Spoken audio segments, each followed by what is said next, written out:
BGMEA University of Fashion and Technology BUFT career development ক্লাবের সহযোগিতায় 11 ও 12 জানুয়ারি দুই দিন ব্যাপী ন্যাশনাল ক্যারিয়ার ফেস্ট 2025 আয়োজন করা হয়েছে।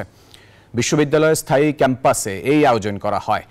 একাডেমিক এবং শিল্প উদ্যোক্তাদের মধ্যে সেতু বন্ধন তৈরির লক্ষ্যে বিভিন্ন বিশ্ববিদ্যালয়, কলেজ এবং সংশ্লিষ্ট খাতের 100টিরও বেশি কোম্পানি, 4000-এর বেশি চাকরি প্রার্থী এবং 20,000-এর বেশি দর্শনার্থী উপস্থিত ছিলেন। চাকরি প্রার্থীরা শীর্ষস্থানীয় নিয়োগ কর্তৃপক্ষের সাথে সরাসরি যুক্ত হয়ে ইন্টারভিউ দেওয়ার সুযোগ পেয়েছেন। আয়োজনে ছিল কর্মশালা, সেমিনার এবং প্যানেল আলোচনা।